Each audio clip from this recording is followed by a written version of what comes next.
It's so good to see you. Thank you, thank you, thank you, thank you, thank you, thank you so much for sharing your time with me. I appreciate you. I really, truly do. An inside look at today's real estate market. Let's do this. Oh my.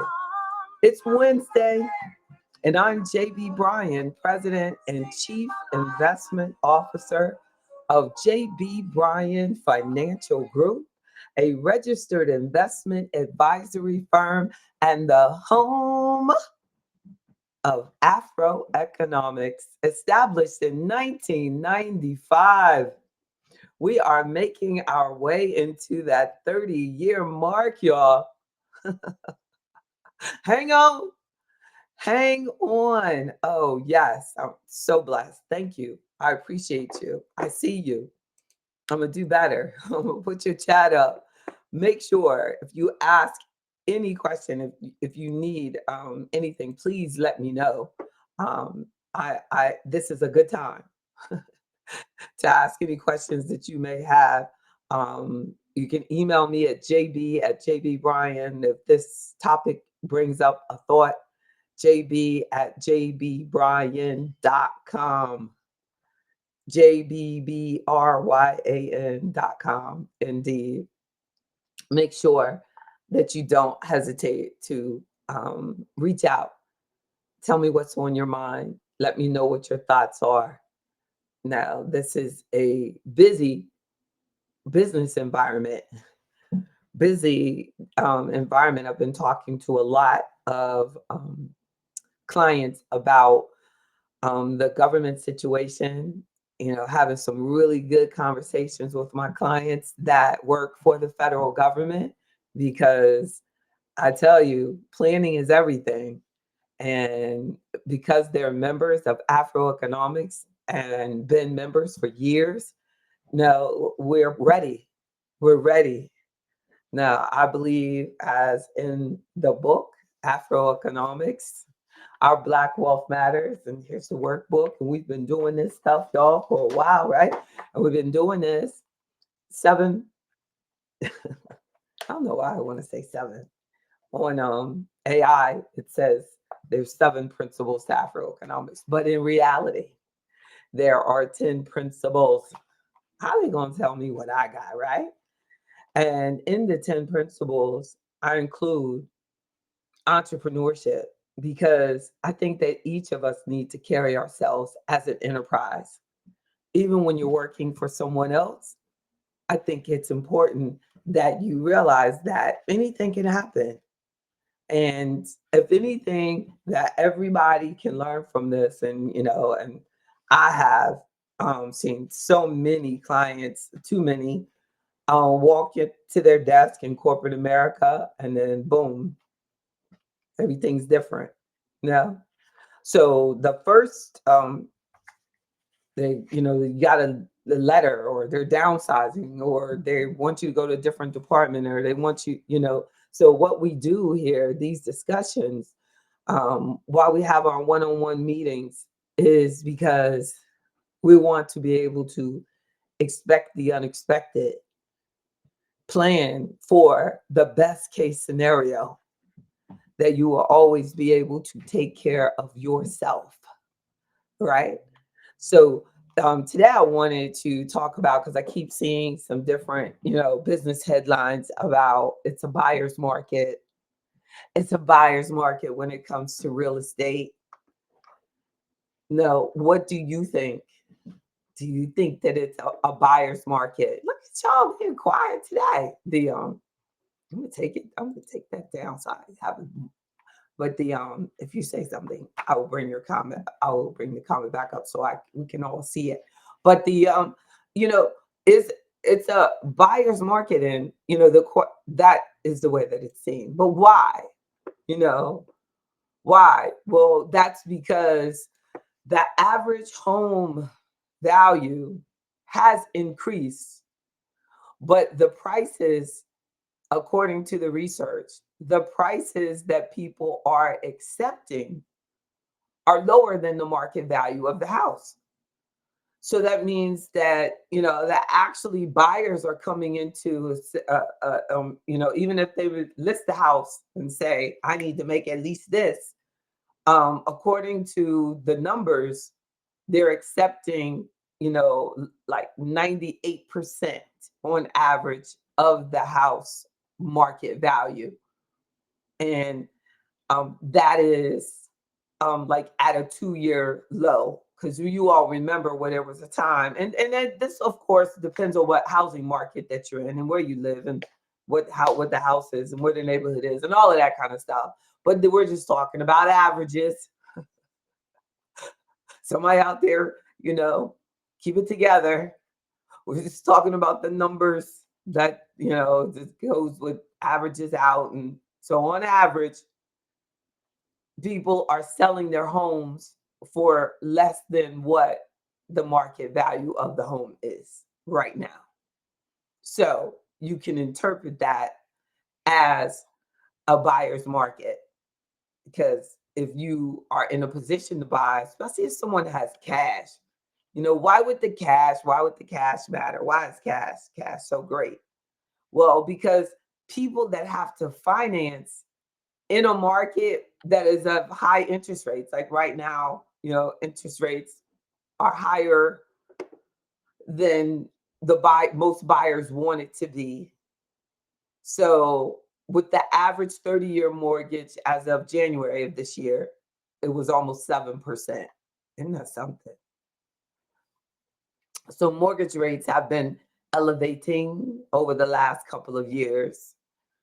So if, we can somehow get the Federal Reserve to get on board and keep their commitment to lowering interest rates, that might help. That could help hopefully bring these mortgage rates down. But so because we still have in our memory, but there'll become a time, if they don't let up on these interest rates, where the 2s and 3s will be a far memory. And people will start making the proper adjustments in their bills and their lifestyle so that they can buy the home at the existing interest rates, if that's what they want. No, that has to be, but there will have to be some compromising on it, because so many people now are used to have become accustomed to lower interest rates, and they're carrying a bigger debt load. They may have a credit card bill, they may have a car payment, they may have school loans, they may have, and their mortgage. That gets hard.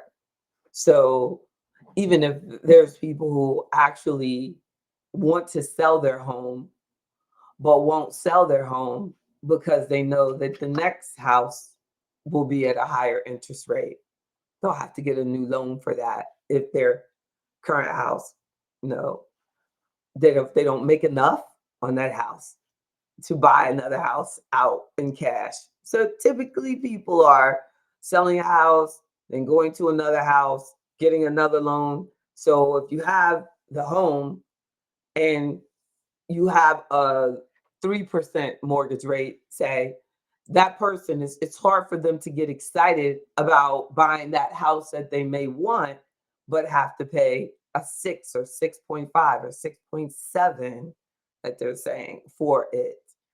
Some people higher, depends on their debt situation, depends on their credit situation. So this could be a good time then to focus on getting the strongest credit, paying down debts, like, and like my strategy is always, life is going to happen. So with the things that come at me, how do I maximize the opportunity that's in what might look as a negative, but it actually could be a positive? Because if someone has consumer debt, they're even worse off, because the consumer debts are about 2-3 times as high. I'm talking about your store credit cards and things like that, way higher than that 6% mortgage that we're talking about.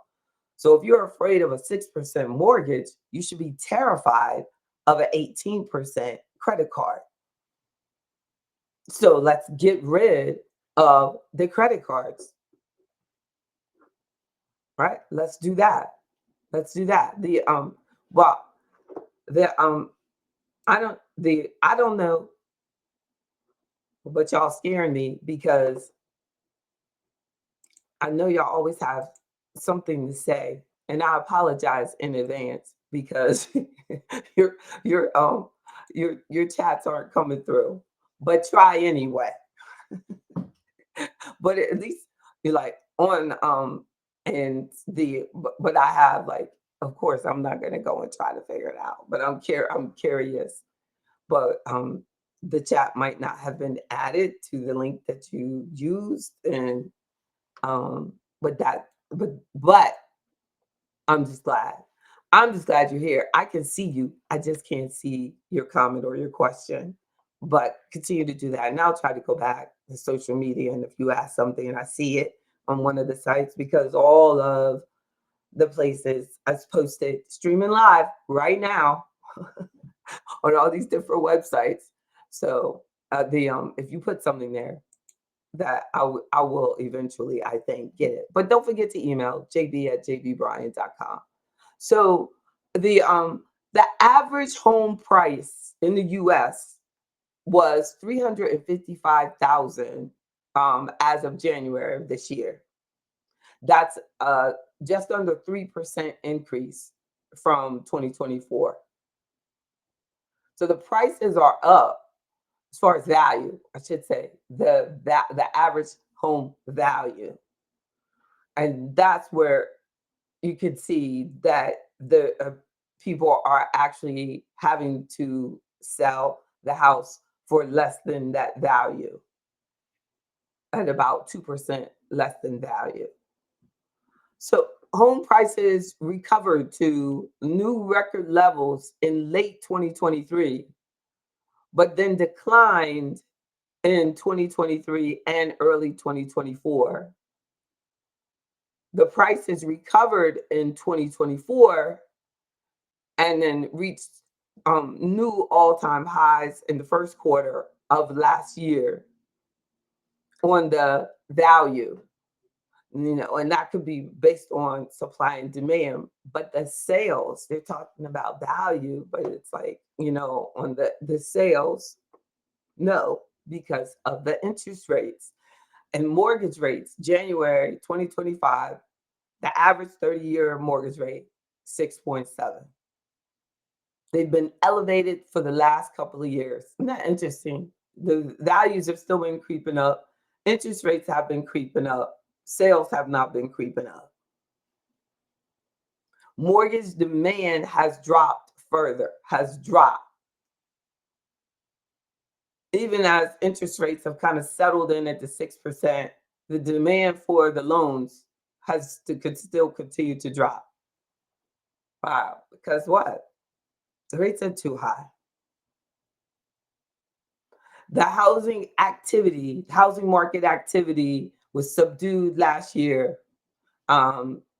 based on, really, they're saying inventory, but I guess that means that a lot of new, homes weren't built either. Realtor.com predicted 14% fewer existing homes will be on the market for last year, compared to 2023. So I guess they haven't released like what really happened, but it was predicted that there were fewer homes available on the market by 14% last year. So but if demand for them was also subdued, then I guess, where's the elevation in the price coming in? Because they're not trying to get, why the values going up? Who determines those values? Could be the municipalities continue to put the values up, knowing that the demand is not up, but they want to make sure that they increase their tax revenue. It's a possibility. because generally the price would be determined by the supply and demand. If the demand is down, then why is the price continuing to go up? The supply is down. The reduction in the supply, could cause the prices to go up. But if the demand is not there, it would still keep it. And that's probably why we see people are paying less than what it's valued at, which means that a lot of people are paying too much in taxes on a house that they're saying has this value, but in actuality, they're not selling that high as what they're saying the value is. Mm. But we really, you have to question how much control do we really have over, what municipalities say the value of the property is. They say, is it really based on the other sales prices? So I wonder how often, I've never seen it, but has anyone ever seen where the tax assessment is actually lowered because the sales in the area are not going up, or the value is higher than what is actually selling, as like they would do on an appraisal for a loan? Mm. So, like, affordability, is something that we really have to think about, especially from a personal financial perspective. That, and as I asked in the invite, like, is it a liability or asset? Is your home a liability or an asset? Like, how much does it actually cost to have your home? Just the maintenance of it. Are you able to afford it? How do you see yourself affording it going forward? Are there changes in your life that will impact the affordability of your home? These are all financial planning questions, like, because our needs are not always the same at every point in our life. Like I say, like, when I'm like, oh, when I'm empty nester, I was like, I just want to have a closet with a big window and I want to look at the ocean. My need for what I want, you know what I'm saying, it will change, and then um but we sometimes we'll outgrow a situation or grow into another situation and didn't plan to get there, just as we have to plan to be able to make the purchase, to make it affordable. When you purchase a home, you still want to make sure that you're saving. You will still want to make sure that you have the emergency fund. You don't want to have to use all of your emergency fund in order to do a home purchase, even though so often things are marketed to us like that, 1,000 down and get a house, like, and is that really the most secure situation for this person? Hypothetically, a single parent, and you've taken every dime of their savings and put it in the house, and then the refrigerator breaks down and they don't have any money, haven't been able to get the money back, saved again. There's a lot of things for a personal finance perspective that we need to think about, on making sure that you make your home an asset. Yeah, and how to make sure that you can afford that asset, and what you need to do in order to make sure that you can. So the affordability, I want it to improve over your lifetime, how you live. I want it to become more and more affordable. I want your housing to either be gone or that's easy. That's not a problem. But as it is projected that as mortgage rates, interest rates continue to go down, that and hopefully the prices won't go crazy. Going to be something as soon as mortgage rates go down. then the prices that people want to sell go crazy up, and then because they know that the supply for mortgages is up, and you know, and what if those low mortgage rates actually inflated the residential real estate values, and then we start seeing it slowly, slow down in value, like uh why the value keeps going up, kind of is outside of economic understanding. Um, because what you do to improve it isn't really what technically should be what the value is on market value, even though it's valuable to you. The market value really should be reflecting, the square footage, or if it's commercial, the amount of money that you've made out of it or could be made or historically has been made from that particular property. But where the numbers come from is something that we really should talk about.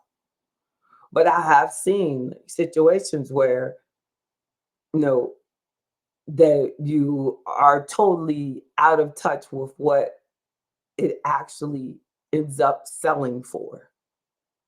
So if selling, the property is a big part of your financial plan, then that's something we really need to meet and talk about so that we can, kind of bounce back on ideas and projections and do some good financial planning.